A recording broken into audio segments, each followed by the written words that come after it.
I noticed that some of you had used the term communist insurgency. Who is a communist? I think we was the only country using that term, by the way.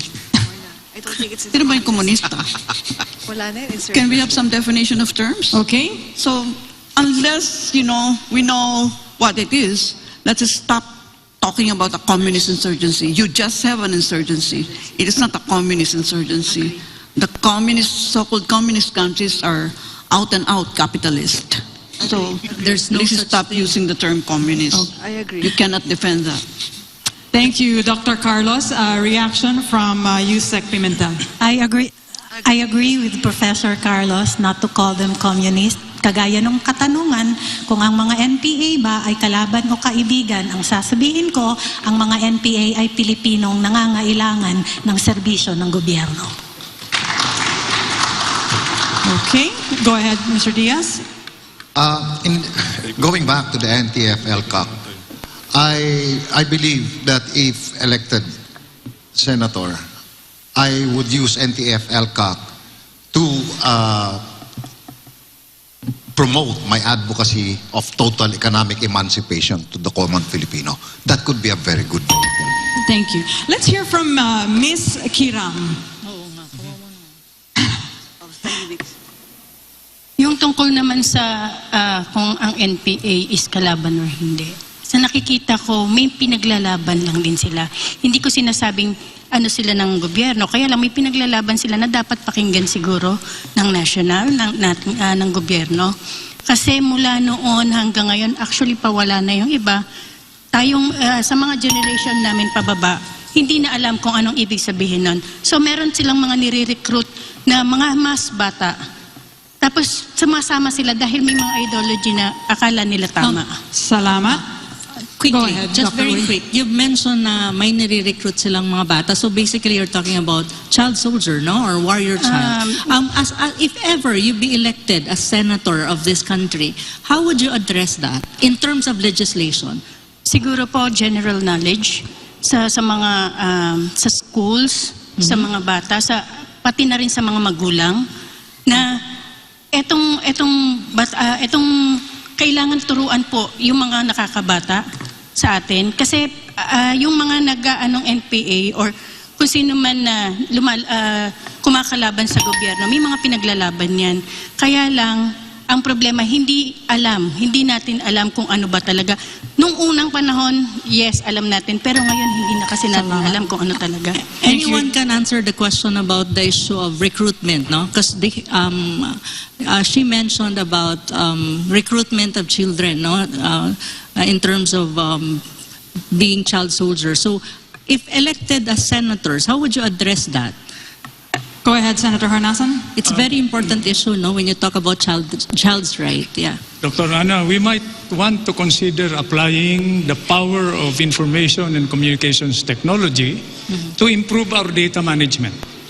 Madidiscover po natin yan, no? Yung mga kandidato na mapupunta sa Senado. Sa Senado po, kanya-kanyang expert. Kanya-kanyang data. The COVID, has allowed us to look at problems that existed before the COVID, which is baseline data management. It will tell us where they are recruiting the child soldiers. Okay, thank you so much. Go ahead, Deputy Speaker Marcoleta. Bago ko sagutin yun, ay babalik tayo dun sa tanong ni Dr. Carlos kasi tinatanong niya, sino ba yung nagsabi ng communist insurgency? Sino po ba sa amin yung nagsabi, Dr. Carlos? Ako Kasi actually hindi po ako nagsabi yun. na. So I'm being addressed.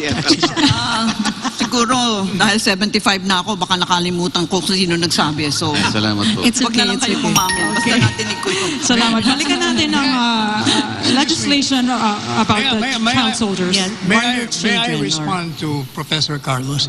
Why some of us, or one of us, use the word communist insurgency?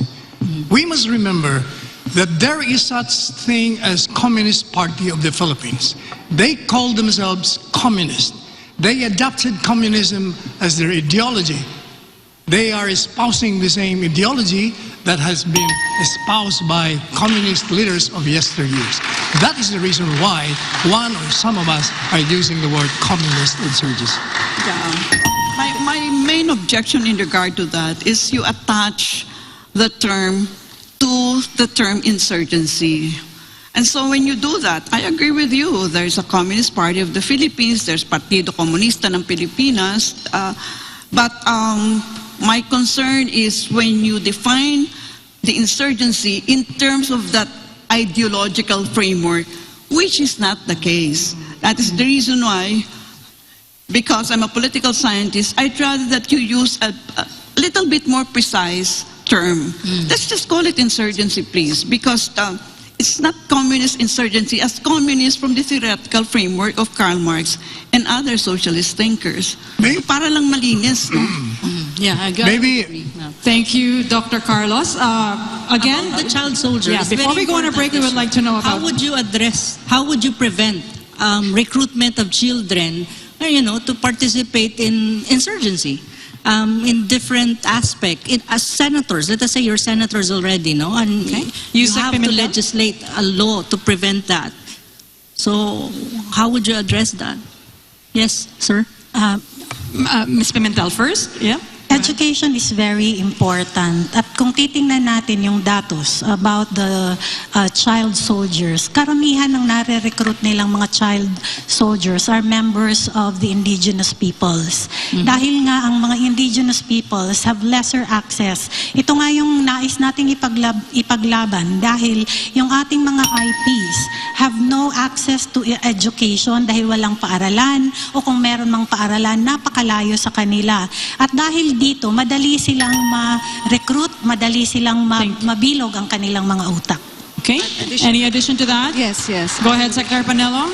I agree, because there is no legislation that can stop it. You have to educate them. The whys and the wherefores of such kind of ideology that is very destructive.